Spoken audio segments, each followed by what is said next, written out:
Hello, hello. A very good evening to everyone. This is Leslie from DeFi Singapore. As with all our every Wednesday nights, we have coffee sessions with our crypto leaders around Southeast Asia, and not just Southeast Asia. We've been also recently joined by Steve, who is based in Europe itself.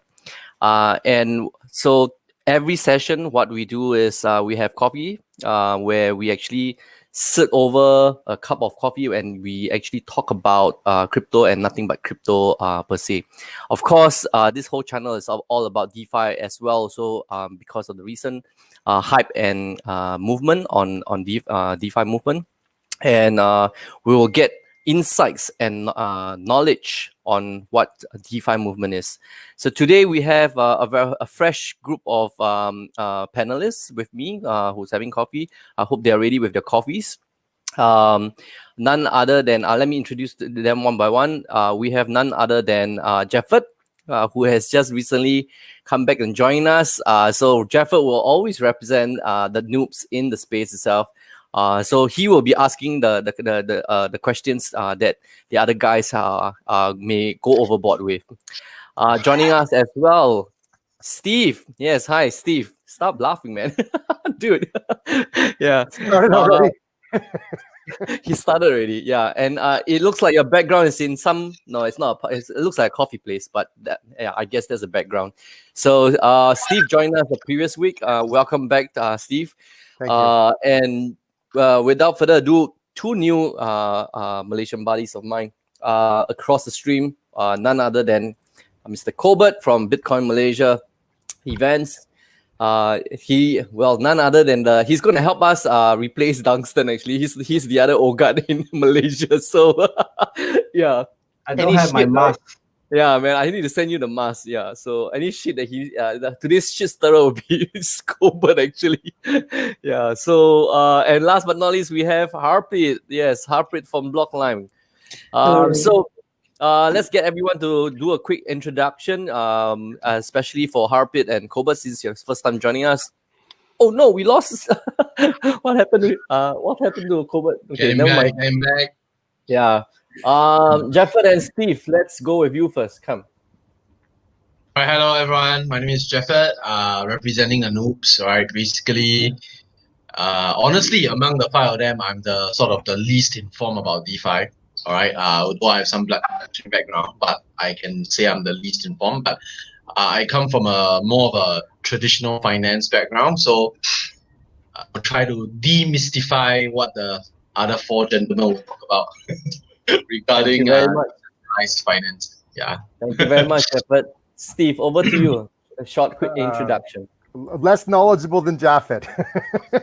No. Steve Good. I've come from the world of fintech previously before I jumped into crypto in 2016 and left traditional fintech and finance behind. I worked with a lot of the big banks before I got into the whole crypto space and realized there's a better way to do things. So I ended up writing a book, which has been a best-selling book on Amazon called Be Left Behind. And I'm a huge DeFi advocate and friend. So I'm here to have some fun and a coffee. And he says he's a noob, lesser knowledge, and he wrote a book. Oh, humble pie. I'm so bad. Yeah. Yeah. I didn't say it was a good book. Colbert, please don't check it out. Yeah. Colbert, over to you. Yeah, hi guys. So I'm Colbert, and I hope you are hearing me clearly.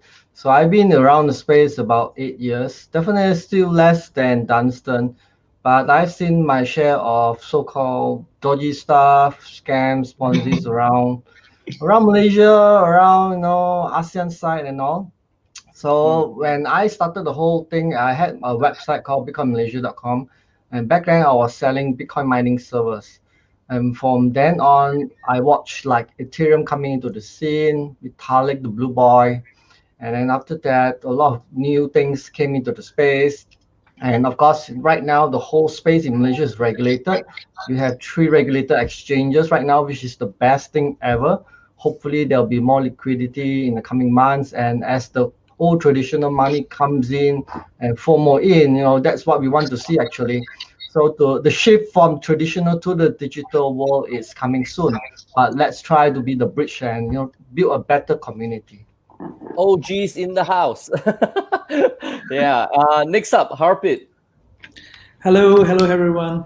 I think I represent more of the technical side of the panel. So I got involved in the space about 6 to 7 years ago, really loosely looking into Bitcoin, what it really represents.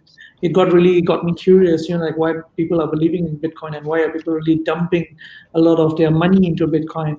And that curiosity led me to start exploring the Bitcoin protocol codes. And then I started to go into to explore, how can we actually use this to develop other sort of solutions. And right around that time, I think when I was getting interested in Bitcoin, Ethereum was just coming up. So I jumped into Ethereum and became one of the earliest Ethereum developer in the region.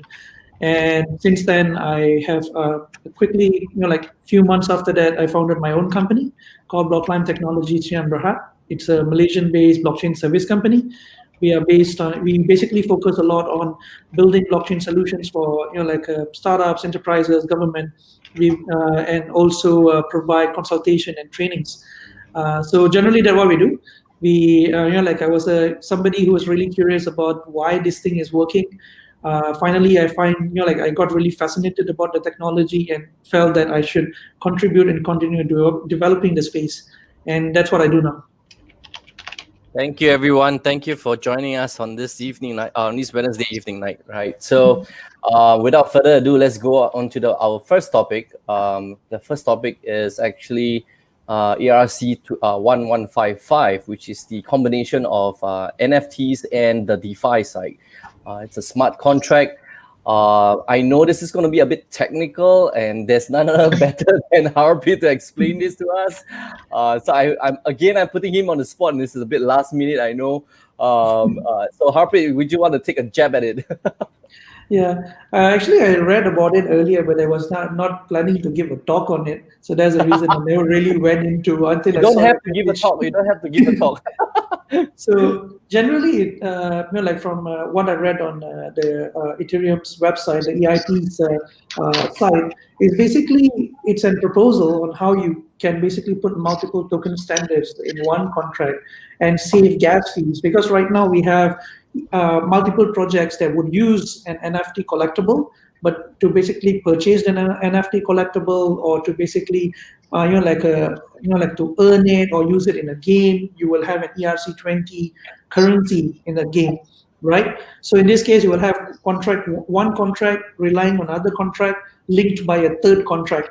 So it's kind of, and every time you execute a transaction, there's kind of a gas fees involved. If you want, you can also kind of implement this in a centralized way, but then people would not really like a centralized control measure. But if you do it a decentralized way, you basically keep on spending a lot of gas to just do a simple transaction.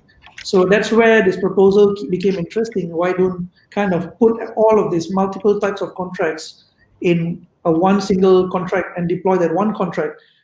So that's where I think the ERC 1155 became very interesting. And at the same time, if let's say you're building any blockchain game or you're building NFT DeFi product, I think it is going to be quite interesting to a lot of people because you kind of can use an NFT, curate, maybe you can curate interest on an NFT, or you can back NFT project with DeFi, financial products. Or maybe kind of create a basket of currencies or basket of assets that is backed by an NFT. And in that case, you can actually keep on curating that micro interest, but don't pay gas for it. If I actually do that in the traditional model, it actually kind of becomes more expensive to execute. In this case, you kind of have it. It's much cheaper to execute those kind of ideas. Yeah, I think so that's generally. Are you saying? Yeah. So are you saying this proposal will help, like, those contracts they are paying out very small, minuscule, micro transactions that will help save on gas fees? Is this the summary? Yeah, it actually helps you to basically interact that ERC multiple token standards in a similar what you call it, a small in the same contract, right? So in this case, you do not need a lot of gas fees and a lot of in between,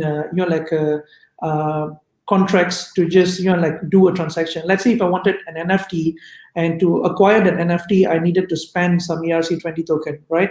So let's say if I wanted to spend Engine coin to get an Engine NFT, so I have to execute the ERC20 contract, spend that, get an approval, then go and mint the NFT.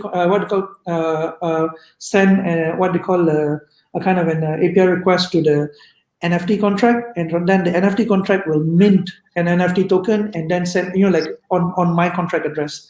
So there's usually multiple transactions that keep on going on, where in this case you kind of limit the amount of transactions that leave that particular contract. You simplify the code, reduce the amount of gas fee is needed, and at the same time you can do multiple new things in the same contract itself. So that's what makes it a bit more interesting. So let's say if you wanted to curate, like how interest-bearing tokens work, you can even do things like that on this. Yeah. Oh, you're giving free ideas again. Okay, if it's one rule on this show itself, it's we are trying to refrain from giving free ideas. Interest-bearing tokens. Oh wow, next week we're gonna see something on that matter, man. Harpreet. Yeah. Yeah. Interest-bearing token is actually okay. I mean, they were the first one to do it, but the concept never really became that. Not a lot of people implemented it similarly. Everybody started to give governance tokens instead, right? Yeah, so that's the interesting thing about blockchain, right? It's evolving as we speak. Some genius or some geek will be in his back, down in his old dark, imagining in his old dark basement, or doing some programming code, or in his room, with no lights, things like that. So, but that's like thinking Batman that like that. Old dark basement sounds like Batman, bro. Jeff, but do you understand what Harpreet just said? Yeah, but I think I will just explain some of the terms that he said, right? Because there might be some noobs watching this episode, right? So for the noobs out there, basically the contract that Harper is talking about is basically a computer protocol, right? Think of it as a set of rules, right? You play a game, you need a set of rules, and different sets of rules will give you different gaming formats, different games. So the contract that he's talking about is not a legal contract, right? It's not the one that you go to your drawer and pull out. It's not a paper contract. These are all computer protocols, right? So just to sort of explain that part a little bit. So token standards is basically the different kind of all the different set of rules there. So ERC 1155 is one set of rules. ERC 720 is another set of rules, so on and so forth. So sometimes a particular set of rules can allow different sets of rules to interact. So that's just to explain that part a little bit. Yeah. Thank you, Jeff. I know it's always putting you on the spot to explain the noobs. So thank you for putting the effort. Anyway, it's good. Yeah, that's how we get other people to come in and play the game. Anyway, bro, that is ERC 721, not 720. 721. Sorry, paise. Your thoughts on the new protocol that's in the space? You think it's going to help the space, Gobert? Yeah, I think that might be something very useful, because right now, if you talk about the degens, there are small degens and big degens. So, that's the new terminology. So for the small, yeah. So for the so-called small plankton users, so they might find that basically the gas fees are prohibitive, and they might not go in if, let's say, your returns are basically too low. And with this implementation, basically, I think it's quite useful for certain maybe exchanges and DEXs if you have this low gas implemented. Okay, cool. Steve, are you burning with questions, comments that you want to comment on the new protocol? We are the big degens. That's all I want to say. No, I mean, look, there's a lot of need for more intelligence in the way the smart contracts work. I mean, if you look back to the original ERC20, it was cool, but it had a lot of limitations, and we're just evolving it now. And with all these NFTs, we need more capabilities. So thank you for explaining it, Harpreet. He's our tech guy. So yeah. Could you say it in English now? He's the Batman. He's the Batman. It's good. Yeah, that's the latest news, guys. In terms of what's happening on the DeFi space, I think the evolution of next protocol that came up, or the next set of rules that came about for Ethereum itself is this thing called ERC 1155. So if you guys want to know more, you should just go and read up on it and see where it goes. I think it's so new to the point that we don't have any projects on it yet, but I believe it will be experimented upon very soon. Knowing how the generates move very fast, that could be one. Yeah. Harpreet, you have something? Yes. Yeah, it is actually not new. This has been around for 2 years already. It has been there in the space since 2018. If I'm not mistaken, because I've seen this, like back in 2018, because we were back then when Ancient Coin was planning to launch their new Ancient tokens before, they were proposing this idea. So this is not a very new concept actually, but it's coming to trend now because of all the NFT Ancient craze and the DeFi craze being adopted. So that's where people started to build ideas around the space. And the people are started to talk, can we use ERC 1155 to do something?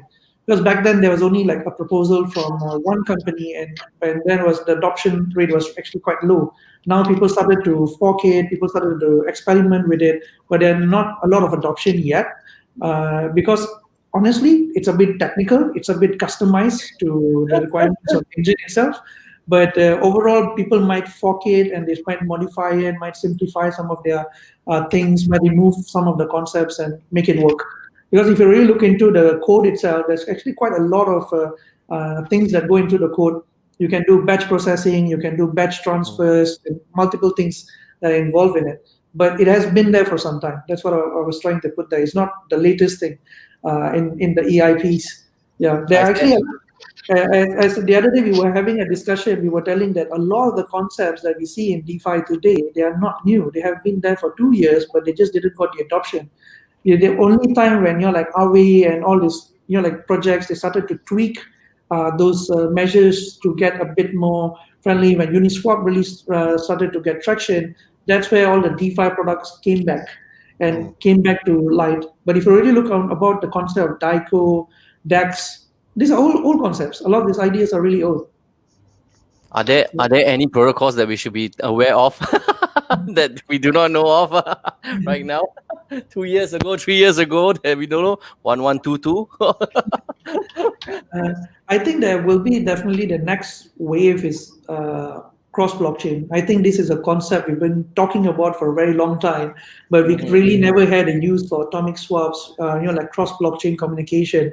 And now when it was centralized exchanges was ruling, we never really needed it. It was just too technical and like things was too slow. But now when DEXs are coming back into trend, they will start talking about cross-chain liquidity. They'll start talking about cross-chain atomic swaps. How can we do, like from the same DEX, can we actually talk to different blockchains, multi-blockchain wallets? All of this concept will start coming in again because we only have MetaMask today in the DeFi space. We're going to have multiple new MetaMaskers coming in. So all these new concepts will start to re-emerge, and as people start to rebuild this. Yeah.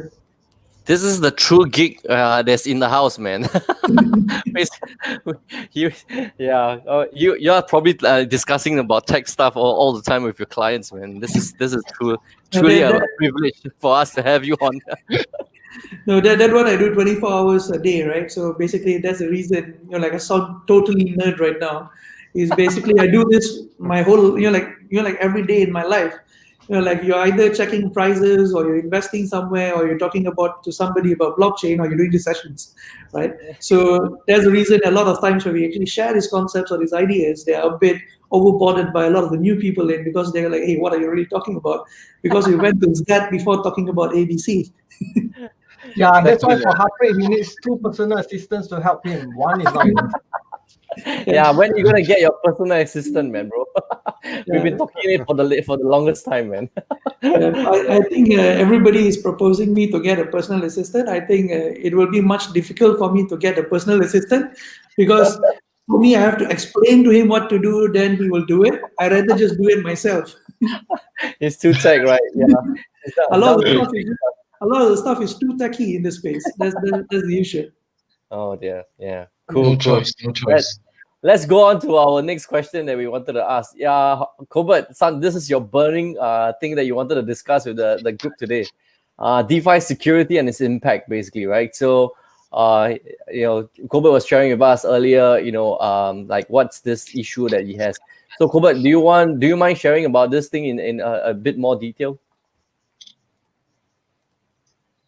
Colbert, you're muted. Oh, sorry. Can you guys hear me now? Yeah. Yes.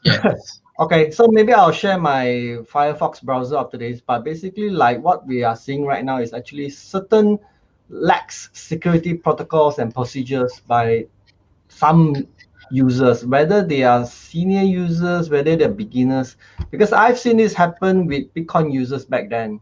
So I've seen people lose like 20 Bitcoins, 50 Bitcoins, they left it on their hard disk, they threw it away, they didn't back it up and all that stuff. So this is the same thing that's happening and repeating again. Oh no. Yeah, so for private keys and all, basically you are responsible to manage it and to store it. It's the same thing with your MetaMask. Because when it comes to MetaMask and it's residing on your Chrome, and let's say you serve to dodgy websites, there's actually one quick thing you can actually do on your MetaMask when you're in Chrome. You can actually right-click on that icon, and okay, I think maybe I can. Why don't you share your screen? Yeah, I think that's a good thing. This is very close. Yeah, so for everyone that who do not know Colbert, right? I had the benefit of knowing him, much earlier. And this is one thing that he holds very closely to his heart because he saw the amount of Bitcoins that got lost. And we share the same passion to not lose your Bitcoins or your cryptos anymore. If it's possible, if it's one thing that you should be learning, it's about legacy and security itself. And I really did not plan for this, for Colbert to be sharing this actually. So we are in for a treat, basically. So thank you, Colbert. Over to you. Yeah. No worries. Guys, can you see my screen? Yeah. Yes. Yeah, so a quick tip right now is basically when you have your MetaMask on your Chrome, you can actually right-click on it. Okay, and then you can come to this area, which this option, this can read and change the site data. Colbert, because you need to share your screen, not the tab. Okay. I'll share my screen. Hold on. I think I should stop it first, right? Yeah, you just switch that. Yeah. Okay, let me click on share screen again. Don't show your private keys, Colbert. No way, it's not here, man. It's in my server. It's like somewhere in the clouds. It's not here. It's not in the ether or in the cloud. It shouldn't be in the cloud in the first place. Exactly. Now the whole world knows that your private keys are in the cloud, Colbert. So we're all going to go hunt for them. Okay. Oh no, I think that's the wrong thing. Can you correct? see? Correct. It's correct. This is correct. Okay. Yeah. This is what a DeFi is. so DeFi look like, yeah, because there's the amount of tabs that he has. Yeah, man, I never close it. Just like Jason, he never closes his tabs. Yeah, Dunstan Okay, the guys, same can you thing. see? Yes. Can you see the screen? Okay, so you click on MetaMask, you right-click, and you can see this option. This can read and change the site data. Can you see that? Yeah. Yep. Yeah. So the default option is actually on all sites. Ooh. Yeah. So Really? normally yes, that's the problem on all sites. So if you go to a dodgy, let's say, smart contract website and you connect to it and it gains unlimited access to your MetaMask, that's it, boys. Okay. Let me change it right now. Yeah, you're right. The default option is on all sites. I'm looking at mine. Yeah. Yeah, that's the problem. There should be a easier button or maybe something, like maybe the icon could be a different color when you click default, but normally I'll keep it as this one when you click the extension. So that means you have to go to your, let's say, your kimchi site or your curve site or your compound site, and then you have to click on the MetaMask, then only you will interact with the website itself. I just Okay. changed mine. Thank you for that. I also Yeah. just changed mine. Thank you, So- Robert. So No me too problem. as well. Like even the old guys are doing the same thing, taking it for granted, man. Oh man, this is Yeah. so precious. Thank you, Gobert. This is No Yeah, problem. thank you. Yeah, Yeah. and then one problem is that because this is what we call the unlimited approval problem. So a lot of apps, decentralized apps, have a habit of requiring you to approve effectively unlimited amounts of your tokens itself. Mm. So It's so okay. basically, yeah. So basically, imagine you have a website that connects to your MetaMask and is actually looking at your Ethereum, and you can see your Ethereum and you actually can pull it out when you're sleeping. Oh wow. Right. So the pro about that is that it helps improve the user experience because you only have to sign off the approval one time, and that is enough for all future transactions. So Wow. maybe on sushi website, and you sign off one time, and basically it's easier for you because the user might think that, oh, okay, gas price is cheap, but I'm not gonna sign off in the evening because it's expensive and all. That's the problem. Ah. That's So like what me doing a bank transaction, but I don't. I just go straight to the app and I just transfer money. I don't even need to key in my password or get an OTP. Okay. Oh, okay. Please save my bank account number later on.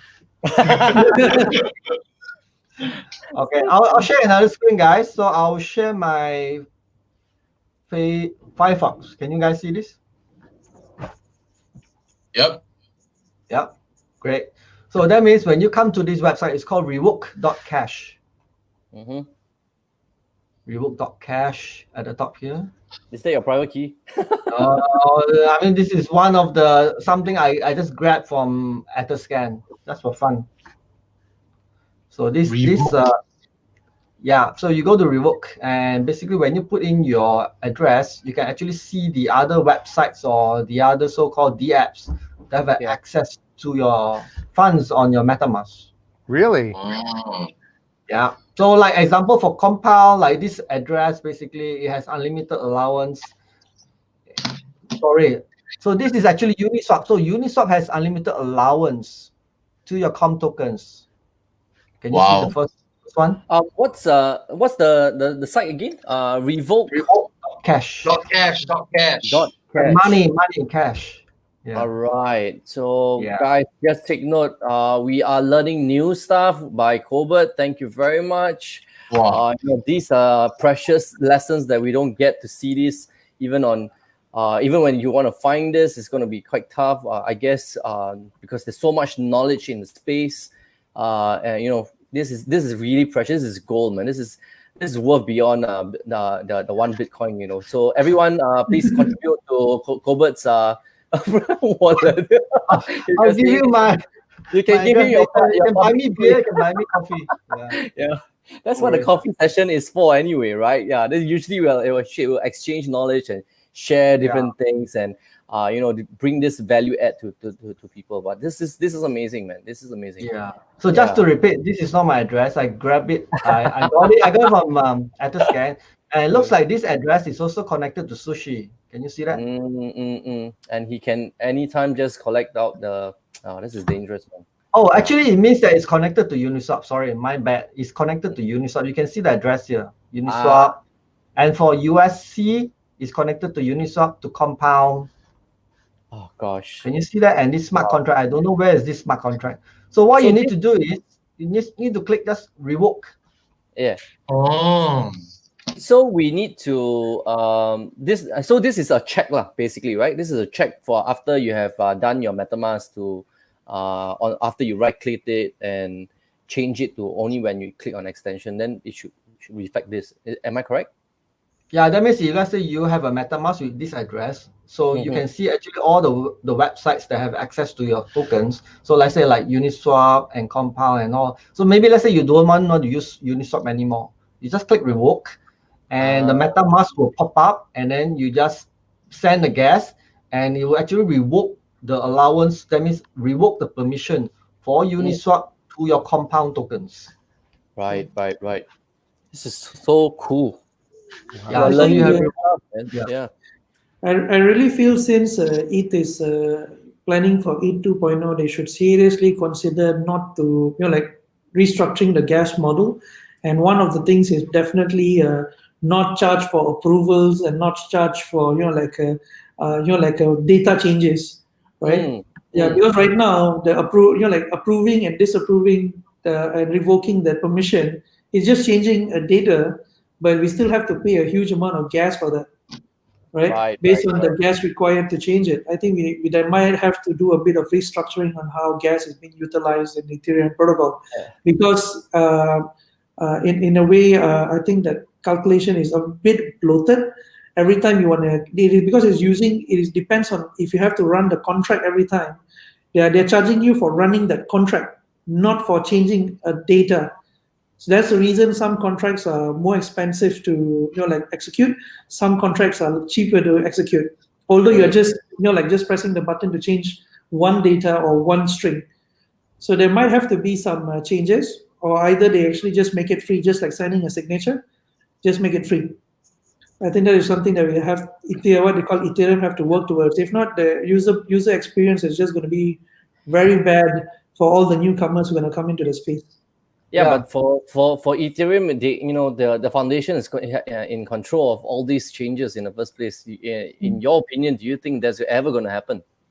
There's no incentive for them to change it at this point of time, isn't it? For adoption, yes. For application, yes. For miners, no. Because if you're already removing miners from the POS vision, in POS, yes, they will still get the fees.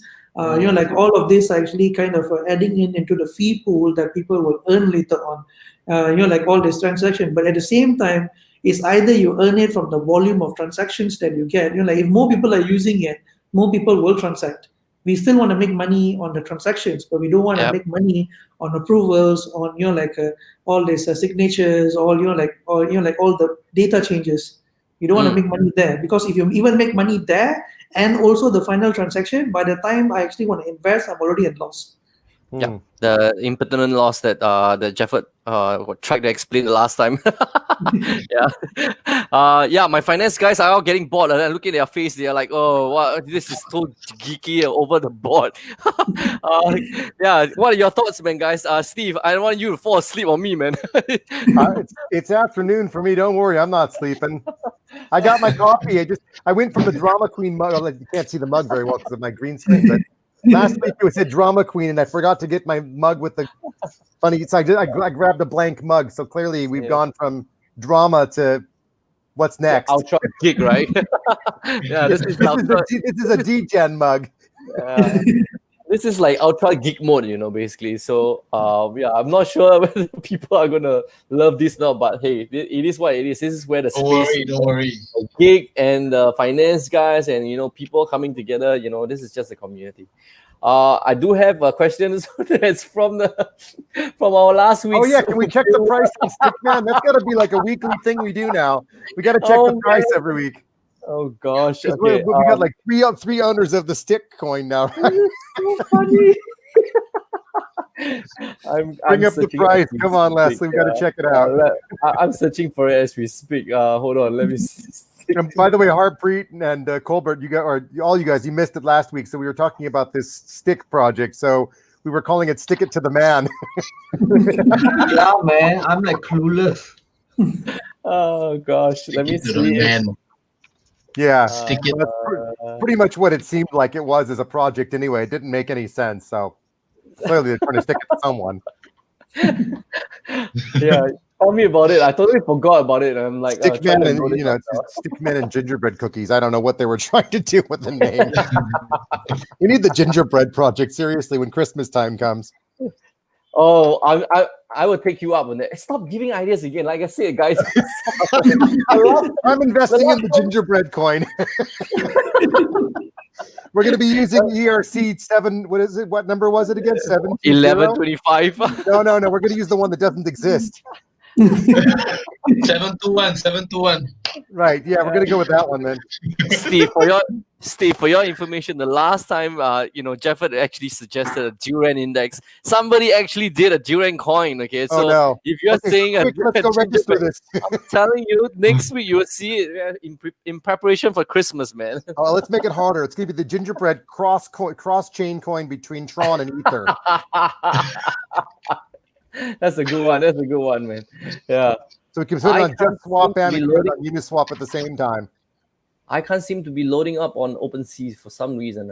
It seems slow. Any one of you can open up Because we just OpenSea. talked about it here, so now everybody's checking it out, you know? Yeah, You only have like 6 people visiting the site at any one time, so yeah. no disrespect to them, but Yeah, they need to upgrade the server. Come on, man. The man. Traffic. It's overloading, man. best question ever, though. Seriously, I love it, Kapoor. Are you guys slow in the loading as well? I don't have the website. OpenSea.io, or you can go to Rarible as well. So it's just Open SEE. OpenSea as in SEA. Yeah. Okay. It's a collectible, is it? Yeah. It's an NFT. Okay. So what do I search for? What's the name of the Stick the man. Stick the man? Mine's opened. Yeah, mine's open as well. It's your internet, bro. I Okay. only see MotoGP Ninja stickers. I don't see stick it to the man. Okay. Is it Stickland? Stick the man. Yeah. Hey, what happened to the 1 Ether that was in the wallet basically? There's only Stickland and Ninja stickers. Is that the one, Leslie? I put in a private chat. Is that the correct one? It's Hold like on, red color. Let me just show You know what? It's not moving actually. I've opened up OpenSea and it's frozen my entire browser. Yeah, it's kind of taking up all the bandwidth, isn't I'm it? So completely frozen. weird. Yeah. But it's on Rarible, so yeah, it's at 0.1 ETH, and let me just share my screen now. Stick the man, our pro. Thanks for reminding us, man. I lost Steve. Oops. Yeah. Get him back. You guys see? This is the one. Yeah. Yeah. I saw that. Wow. It was supposed to be one. Someone actually bought one. Last week I saw, but apparently there's something wrong with Rarible. I'm not sure, man. Yeah. So the poor dude just lost 0.1 ETH, if I'm not mistaken. Whoever they put his in, it's so hilarious. Yeah, we'll keep monitoring this, our pro. Just for your information. Yeah. We lost Steve, unfortunately, because of trying to get into OpenSea for some reason. Oh no! So what? Yeah, That guy bought the drawing, or what exactly did he buy? He bought the NFT lah, basically the drawing. So like what okay. this is the most degenerative one art that we ever saw, basically. Okay. Let me see That if I looks can. like 20 seconds work. Yeah, let me try to get Steve back online. We're having some technical issues. Thank you guys for being patient. Yeah, he's probably reloading his computer now. We lost you, Steve. Let me just go into this for.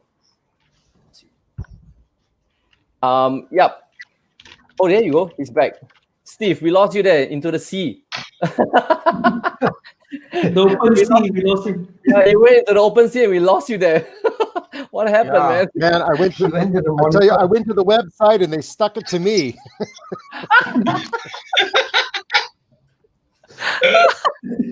I mean, I don't know what happened. All I tried to do was search the word stick, and then that was it. Boom, I was out. They're telling you not to play with sticks. Yeah. No, don't play with sticks. You're playing with fire. Don't build your boat with sticks. That's it. That's about it, basically, on the open sea. And now we need another coin called Sticks and Stones. Yeah. We have another comment. So Steve, this is actually for you. Gary Oh, is actually it? mentioned this. Oh, Gary's here. Yeah, you should say hi to him. I think he's a personal friend. Yeah, He's in, well, that's for sure, Gary. You got that one right. There's no gingerbread. There is no gingerbread in the UK. Let's put it that way. It's been banned. By the way, what's the derivative of a gingerbread cookie anyway? What would you end up with? Crumbs? ginger, flour, Candy, sugar. candy. Yeah, keep the eggs.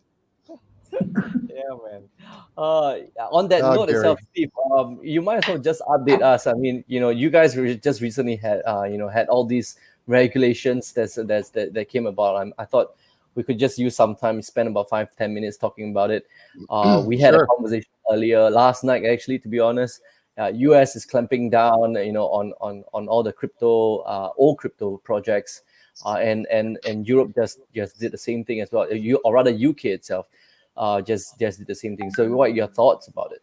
Yeah, They're scared, to be honest. I honestly think these governments are scared because they're losing control, and there's only two ways to do this.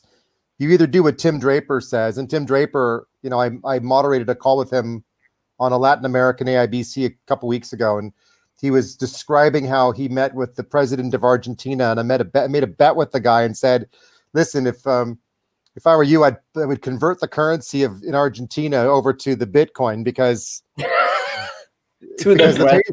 Argentinian currency is going to continue to devalue while Bitcoin continues to rise. And if I'm right on my bet, then you have to convert." So they actually had a bet going, but then the guy lost the election. So otherwise, Argentina might have been using Bitcoin. But what's interesting is when you hear investors like that talking about it, you realize either you're going to adopt or you're going to fight. And what we're seeing with a lot of countries now, I mean, derivatives are nothing new, and we have all the restrictive controls that are in place with whether it's BitMEX or Binance or others. I mean, there's no difference trading on these than there is trading on eToro when it comes to trading a CFD or on Saxo Bank or anything else.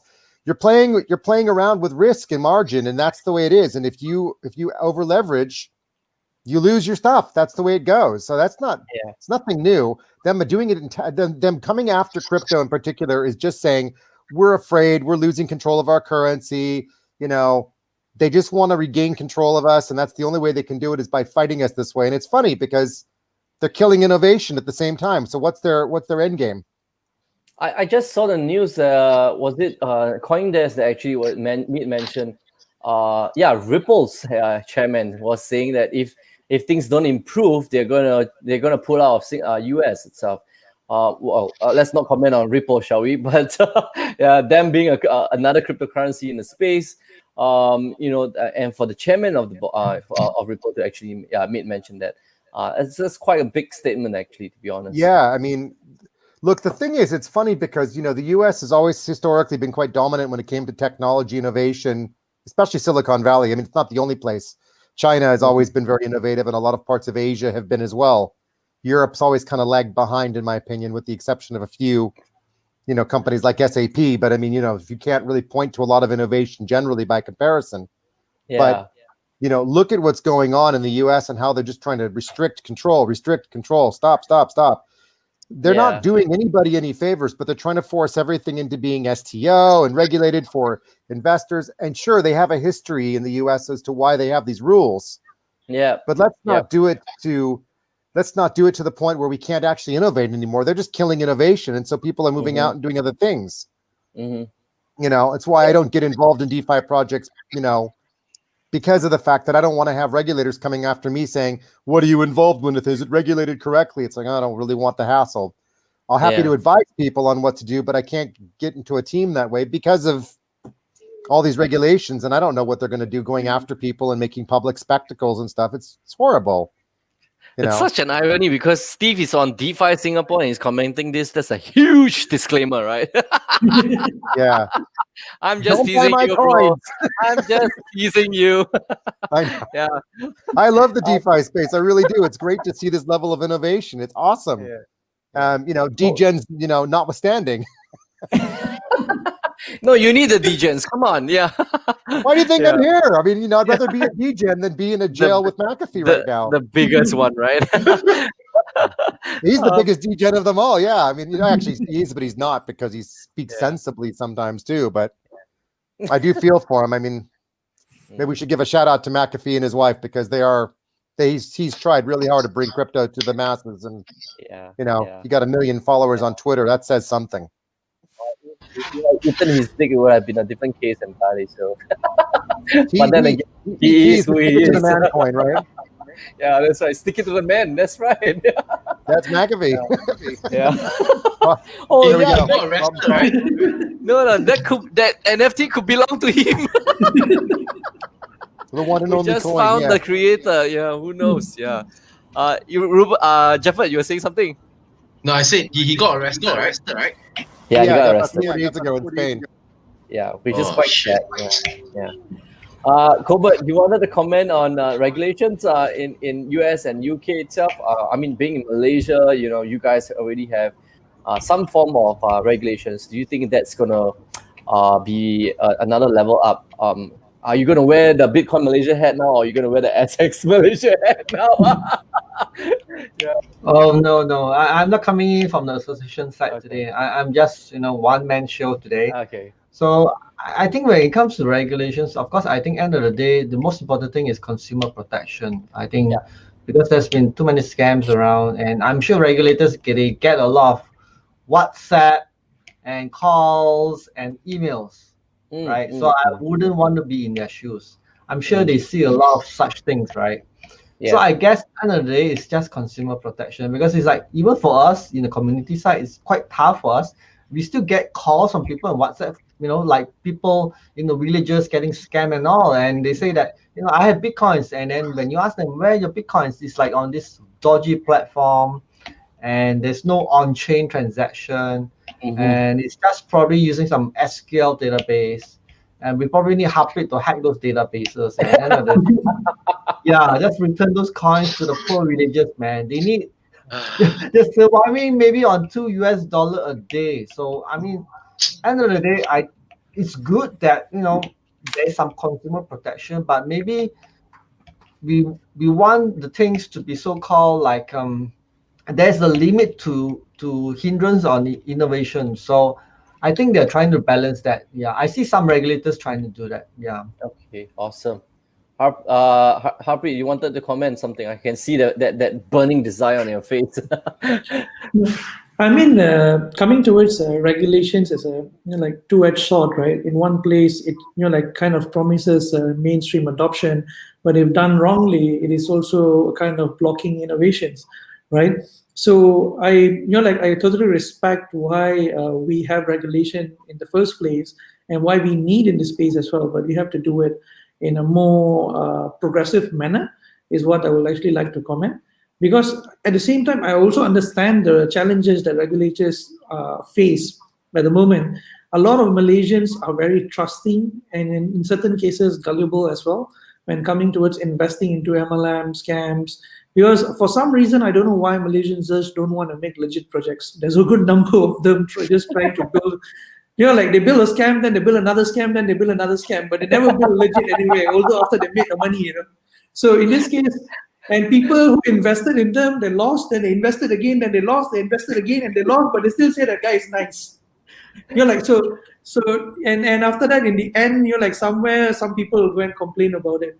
But at the same time, it's very difficult for regulators and, not only regulators, enforcers, the government and everybody to put 100% faith in the technology and start building something, because number one, they don't understand the technology. Number two, the enforcers do not know what to do when these cases come to them. So they're already having some a few case hearings, few crypto cases where people got cheated with money, and court did some hearings on them, and few enforcers took some actions on people cheating their money, people stealing wallets and things like that. Because that also is a form of theft, stealing an asset. Because Malaysia recognizes cryptos as securities, they recognize it as an asset. So if anybody steals that asset from you, you can do a police report. Right. So that is a good thing for the ecosystem. But at the same time, classifying everything as an asset is also a problem, right? Because today, if variable, everything if the stickman is an asset, and I come back from you and I give it to you, am I getting text? Right? Here's the value, right? So Maybe that's it the kind of- whole purpose of sticking up to the man. right? So in this It's an case, asset. It's an asset. It's intellectual property. it's a security, right? In This is like Malaysia. So now it kind of stops, like what can we do with it? Right. So in this case, let's say now if I send you the stickman or I minted a new stickman, am I in a regulation problem? If I go to the ST, will they actually give me an approval to actually run a stickman? Are you going to ask for approval to stick it to the man? We need sticks and stones, man. Not just The Stick it question to is, the man approval process must be insane. no, the question is if I don't get caught, right? Well, you just went to the regulators asking for approval to get the stick man approved, but you're sticking it to them while you're getting it approved with them. I mean, that would be ironic and actually hilarious, but probably could be done. What's in the name anyway, right? Yeah. The first regulated stick it to the man coin. man. The approval might take quite a bit of time. Yeah. Yeah. I'm losing it, Steve. I'm sorry. Oh my gosh, I cannot believe you just said that. Oh gosh. We're live. Gotta be and the best people coin in are the market to invest in now, right? I know, but the thing is, Watch it moon. Watch it moon. By the way, we're not giving advice on this coin either, right?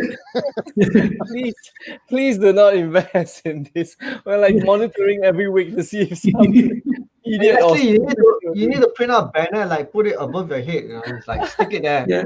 Or we just have to put it on our foreheads. Everybody has to have it on their forehead. This is not financial advice. advice. Yeah. And let's hope it's not like mirrored backwards or something, so you can't read what it says. do not stick it to the man. Yeah. Oh man. Oh gosh. Yeah. I mean, I kind of want to help the newbies who are watching this, and they're probably like looking at this bunch of 5 dudes laughing away. We just want to let you know we're not crazy. We're just having a bit of fun. If you really understand the mechanics behind it, that for the newbies, NFTs is like this digital asset that you can create on the Ethereum platform, and it's, and in the words of Steve, it's so ironic. If you have it as a governance token, you had to buy it to seek approval. That will be the day for in that aspect. Jeffrey, do you have any common analogy to share with the noobs? I hope you have. Do you have anything to share this? Any dual index? In regards to what NFTs? No, to the stick it to the man NFT irony thing. The stick it to the man is already an analogy. Not for today. Not for today. I feel that No NFT from somebody today. It's but okay. It's honestly, okay. the whole concept of NFT is honestly, if because I teach like retail people all the time, so the concept of NFT is actually not that difficult to grasp. It's actually like to a layman, to the average man on the street, the concept of NFT is actually one of the first concepts which they find easier to grasp. It's all that contracting, the EIPs, the ERCs that they are always confused about. But when it comes to NFTs, it's very simple for them. The moment you use a gaming analogy, they straight away know what you're talking about. So they don't need an analogy for this one, bro. They are okay. They are okay. You sure? But Jeffrey, I want to tell you, because you deal with the retail guys, and I guess you have the millennials, you have the Gen X, Gen Y, And the and the uncles. yeah, the boomers, the uncles that stay in the coffee shop like 5 hours, they just order one tea, one cup of tea. You have the same problem, Malaysia. Yeah. So these guys, are they afraid of things like private keys and all? Because there's a lot of wallets that are non-custodial, and I guess they need to deal with private keys, right? Or would they prefer like wallets that are custodial in nature? Okay, so my own experience with retail people is they find crypto assets to be very number one is by its very nature is very intangible. So yeah, usually what they tell me usually when I talk to them, their biggest fear is losing that piece of paper or losing the data which they are supposed to write somewhere or their private key, But to address your question directly, most of them, they still prefer to keep their own private keys because number one is most of them, they don't know much about custodian wallets. That's number one.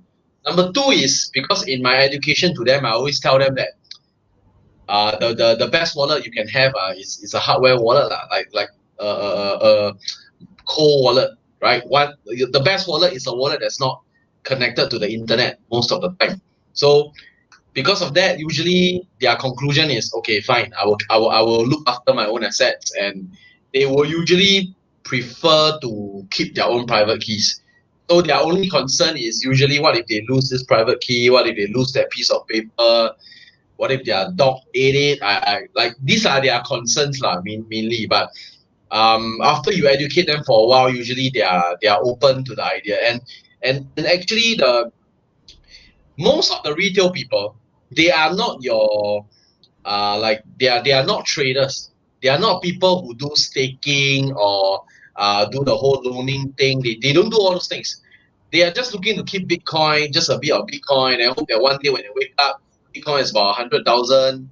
Then then they cash out. One day. Rightly so. Yes, I'm also doing that as well. Not financial advice. I'm doing that as well. It's not. Of course, it's not. It's not financial advice. It's not financial advice. But that's the experience that I get. These are the people that usually I interact with. They don't know about the deeper mechanisms, so they just keep Bitcoin and then hope that one day we wake up and they are millionaire. Yeah. Maybe I'm also called security centric. So I always tell the guys that you can do that cold wallet and all, but you also need to have basic things like antivirus and firewall, which is like maybe less than $100. Which why don't people install such things? Which is quite ridiculous at times. It's like you still need it for your emails and all that, because you don't want people to simply log into your email, because that is the weakest link in the whole chain. And you need to have two-factor for your email, which a lot of people don't do it because they're too lazy or they're too scared and they're technophobics. Correct. For me, I would usually, something like what I do is, I call a vault and wallet system. So a vault is like usually your hardware wallet that you never move. You don't usually touch your big, funds. So, let's say you don't be moving millions of ringgit in your pocket today, right? You only carry the cash that you want to use or the cash that you want to move. So, in this case that you want to spend or you want to invest. So in this case, usually like the one that you want to hodl, you believe in a long-term kind of, asset appreciation. Usually, you keep it in a vault kind of system, and then you keep in a wallet. Usually, the one that you want to move in quicker, you want to use it to invest, or you want to dump that coin. You don't really care about the value. You keep it in your wallet, something that's accessible to you. So usually, a lot of people do that. Even a lot of the people who are building exchanges as well, they do something similar to that as well. And a lot of the experienced traders do that way. So that's how usually I suggest. You don't keep all your cryptos and everything into the same mechanism. You keep it separately, and you decide how divide between them and kind of see what are the risks of keeping the asset between those spaces. So that's how I do it. But for me, talking about Bitcoins and uncles, right? There's one I actually encounter a lot of because being in the in the space, whenever we do a lot of this kind of sessions, the word spread around, and I started to get a lot of uncles and aunties, messaging me, calling me, that they'll be like, can I get your number? Can I talk to you? I need help. And sometimes I just, talk to this uncle, and then uncle's like, oh, I got this Bitcoin, but I cannot sell. You're talking like this, Harpreet? Yes. That's the auntie for you, man. That's grandma. Yes. Yeah, grandma. Yeah, it's the cover of my book. I think I didn't see the book till now. I think next time I should just recommend. Oh, sorry, yeah. So it's Be Left Behind. Discover Bitcoin and cryptocurrency before your grandma beats you to it. Steve, with Tim Good right there at the top. Harpreet, that's for you, Steve's protocol is before. Let me send you 100 copies and give them to all the aunties and uncles over there. They can beat grandma to it. We'll love to. We'll love to. I think you should give me an Amazon referral link. I think I'll actually do a lot of sales for you, man. No problem. I'll give you a link. I'll connect you guys to the chat group. I'll add you to the chat group. Yeah. Great.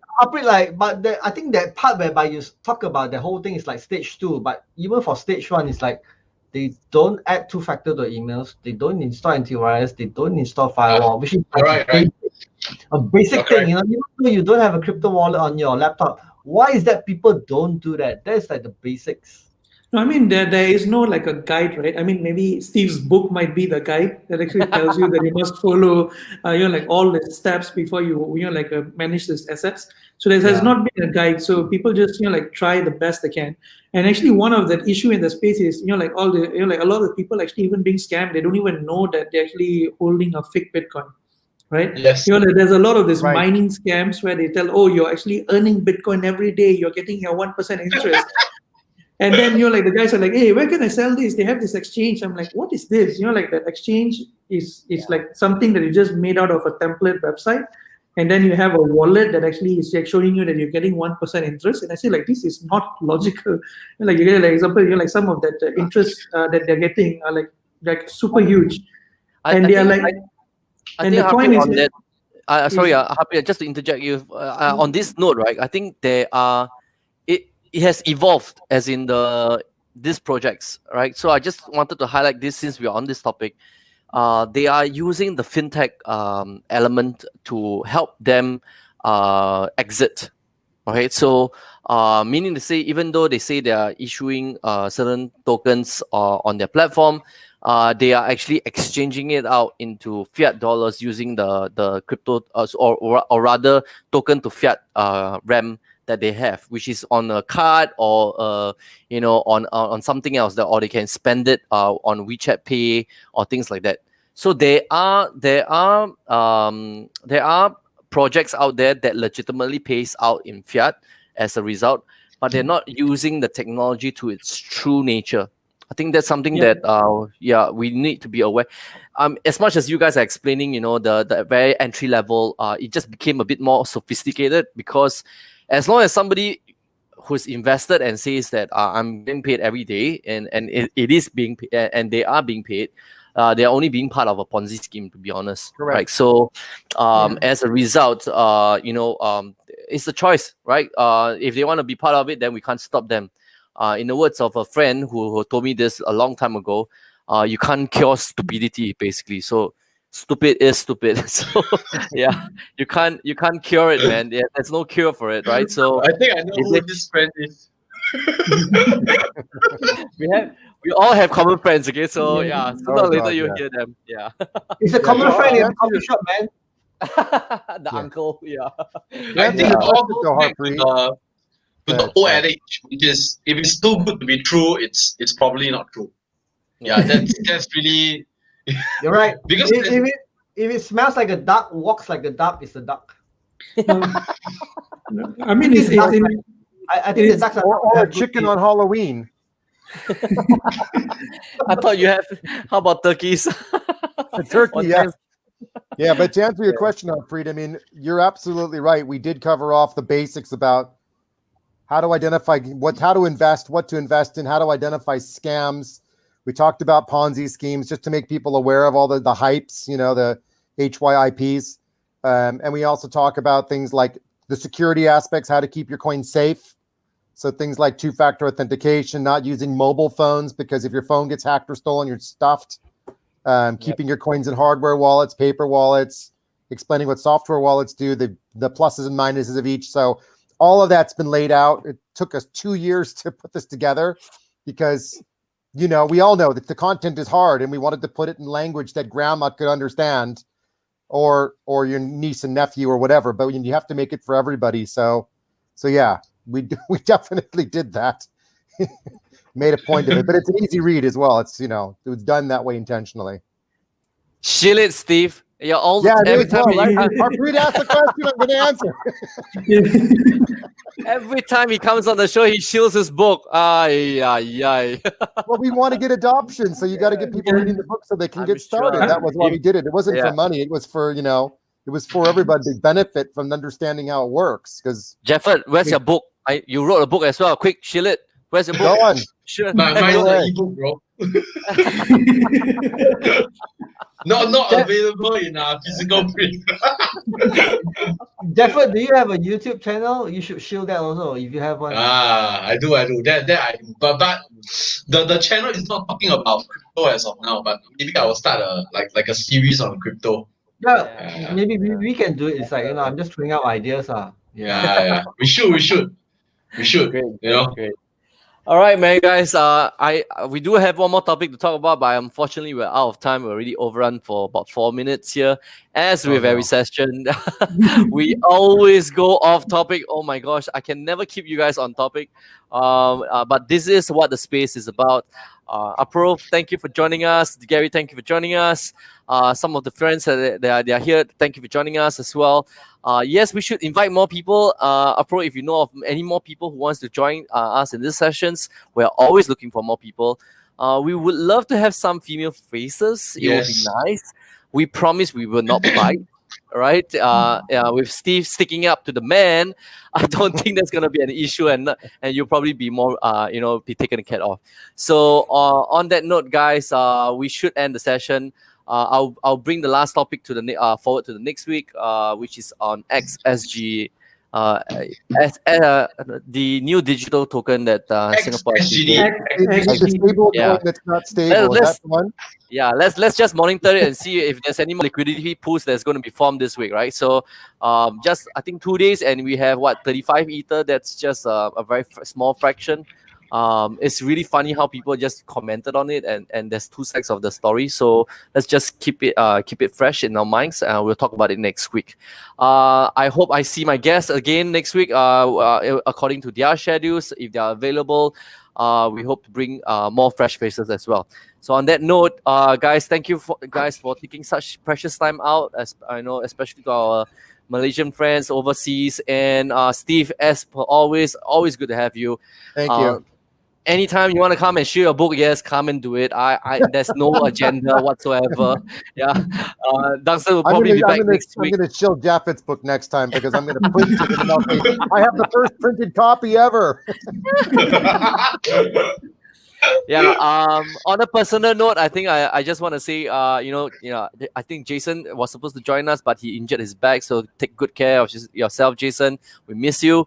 Dunstan, it's your birthday today. OG in the house. Yes. Happy birthday to you. That's right, Dunstan. This is to you, man. So we'll see you all next week. Okay? Non-functional token. Yeah. Thank you, guys. Thank you. Cheers.